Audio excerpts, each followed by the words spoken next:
کله چې ما ببو نه انټرویو اخیسته نو ما ورته دا وی چې ببو وجاړه وښایه مسافرو ته چې غریبه یم مسافرو ببو ته ګورئ غم دی درد دی جړا دی جي ګیر چاپېره ګورو خفګان دی راولېږئ زما په نمبر ببو له بیا ورکوم ببو بچی دې څه شو وګوره بچی م تلي کار له کور در په در لوټي خاورې ببو به کري د کم ځای نه ورکوي که په یورپ کې که په سعودي کې او که په کم ځای کې دا پیسې رالېږئ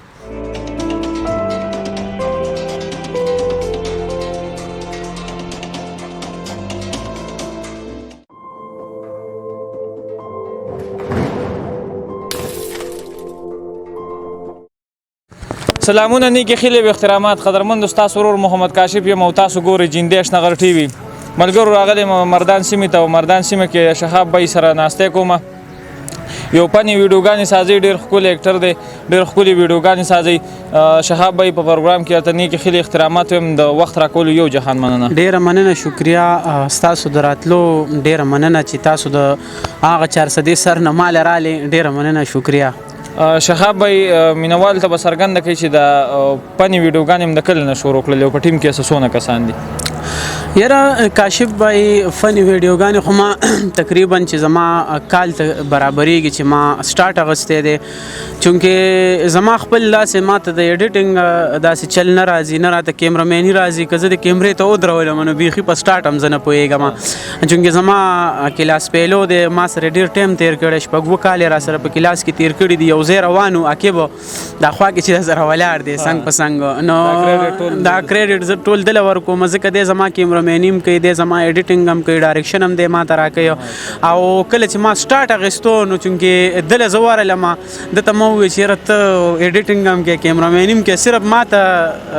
ایکټینګ راځي نور ماله څه نه راځي بس زه ټیک د ایډیټینګ خو داسې هم کوم ځان هم لګېم تصویران جوړوم بس وایي راځه زه به د کیمرامیني هم کوم او ایډیټینګ به هم زه کوم نو بس محنت هم شروع کړی دی موږ وایو چې معاشرې ته څه وښایو څه میسج ورته ورکو نو دا ټول کار د عقیب دی ډېره زیاته مننه بس عقیب بای د خدای دغه شانتې چست او چالاک خدای لري دا راته ووایي چې تاسو هره ویډیو د مایک نه خالي نه د مایک یو مایک مخې ته کوي روپیوال مایک او په خپل هم د سره مایک لاس کې څه وجوهات دي مایک تاسو سره څه بد کړي دي کاشف بای ځکه تاسو ته ووایم نو ما مایک پسې خندا نه ده کړې او نه به مایک پسې خندا وکړم شکر دی زمونږ په معاشره کې مایک والے چې کم پیغام راوچتې مایک خو چې کم دی د معاشرې سترګه ده او انکر چې کم دی دا د معاشرې سترګه ده ما هغه کسان ټارګټ کړي دي هغه ځان پیژني ما هغه کسان ټارګټ کړي هغې چې کله غریبانانو ته لاړ شي هغې نه انټرویو ورکړي انټرویو واخلي او هغې ته ووایي چې یاره خپل اډرس او دغه تپوس نه کوي مطلب خپل نمبر ورکړي او بیا چې څوک مسافر دي زیاتتر هغې پیسې رالېږي هغې زړه خوږېږي که نه نو هغه بیا دوی خپل جب کې واچي خپل جب چې کوم دی ګرم کړي او غریب چې کوم دی هغه په ځای پرېږدي نو ما ته ډېرو کسانو چې کوم دی کال کړی چې یاره دا ویډیوز دې ډیلیټ که دا صحیح نه دي نو زه یم هغې ځان پیژني او داسې انکران هم شته چې زما سپورټ یې کړی او ما ته وایي چې شهاب علي ګوډ او ښه کار دې کړی دی نو کاشف علي مایند کوئ ما مایک پسې خندا نه ده کړې د اوسه پورې تاسو معاشرې له داسې ښه غونډه کې میسج ورکړی چې په هغې کې معاشرې ته پیدی یا عوامو ته پیدی یاره کاشف علي زما خو تاسو وګورئ نو ما چونکې پیج له اوس نوم هم بدل کړی دی ما ته زیاتره مینوال ووایي چې یاره پیج له نوم بدل کا میسیجز په زرګاو میسیج راتلله تر زمونږ مینوال چې کوم دي ما خوښوي ما ته میسیج کوي ما ته زیاتره مسافر میسیج کوي وایي څه درله درولېږم کیمره دې خوښه ده موبایل دې خوښه زه هم صرف دعاګانې مینه راله راکوي بس دا زما دپاره ډېره غټه خبره ده چونکې زما ویډیو څوک وګوري زما په هره ویډیو کې که فني وي په هغې کې یو سبق هم پروت دی تاسو ټول عمر د مسافرو نه دا پیغام هم وله ورکړی چې مسافر راولېږه که نه جړغونې فاونډیشن والا بس دا مشهور دی چې مسافر راولېږه اوس اکثر په دې عامو پروګرامونو کې هم په کمنټونو کې خلکو لیکلي چې مسافر راولېږه چې د چا یو غریب له سړی نشي تللی ځکه چې انکر دونه بېعزته شو او د مایک دونه بېعزتي وشوله چې اوس په کمنټ کې اکثر څوک پروګرام له لاړ شي ما سره په خپله داسې شوي چې موږ یو پروګرام له لاړ شو نو هغوی په کمنټس کې دا لیکلي چې مسافر راولېږه دغې سره به څه کوو زه وایم که کاشف به یو مسافر پیسې را لیږي یو غریب ته نو د هغوی په ګاونډ کې به هم په زرګاو غریبانانی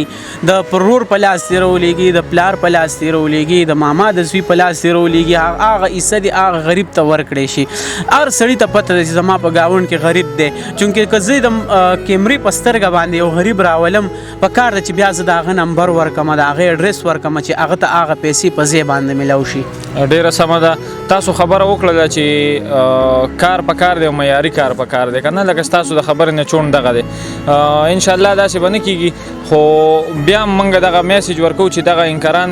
د خدای کم کړي د دې ډېرو انکارانو ډېر سوشل ورکرانو یې نوم بدنام کړی دی او موږ ستاسو خبرې سره اتفاق کوو چې تاسو ټول عمر میسیج ورکړی دی او دغه میسیج هم په حقه باندې ورکړی دی. کله تاسو کنټیکټ شوي دي تاسو ته دمکیانې داسې څه میلاو شوي چې یاره تاسو په انکارانو پسې یا په مایک پسې خبرې کوئ لکه جټ خلک یې एकदम ووایي یاره تاسو داسې ولې کوئ که نه؟ یاره دمکی خو چا نه ده راکړې خو النکې زیاتره زه که ووایم نو انکرانو ما ته دغه کړی چې یاره دا ویډیوز دې صحیح نه دي ویډیو دې ډیلیټ که زمونږ یو ملګری عزیر جان انټرویو کړې وه نو بیا هغه ته هم بعضې کسانو ویلي چې یاره دا ویډیو ډیلیټ کړم چونکې د هغه ملګري وو ما نه تپوس وکړو زه ویډیو ډیلیټ کوم ما بالکل په سر سترګو ویډیو ډیلیټ کا چې تا ته به خفګان جوړېږي تا ته به دغه جوړېږي ما ویډیو ډیلیټ کا. ډیره زیاته مننه. په تیره پروګرام په اخره کې خپلو کتونکو ته څه میسیج ورکړئ؟ خپلو کتونکو ته خو دا میسیج ورکوو چې مینه خوره کوي مینه راولئ همیشه د مینې پیغام ورکوي خلکو ته او یو بل سره همیشه مینه کوئ د خپل ځان د چاپیرچل ډیر زیات خیال ساتئ او په تیره د خپل مور او پلار ډیر زیات خیال ساتئ ځکه چې دا په دنیا کې داسې رشته ده چې دا دوباره نه راځي. ډیره زیاته مننه. خوشحاله اوسئ. دغه مینه او دغه ورورولي او دغه یووالی کم مشه. د بل پروګرام پورې خپل رور کاشف له ورکړي اجازه چېرته چې مویخات خوشحاله آباد او کامران اوسئ. د خپل کیمرمین نصیر نادان سره ورکړي اجازه د لوی الله په امان.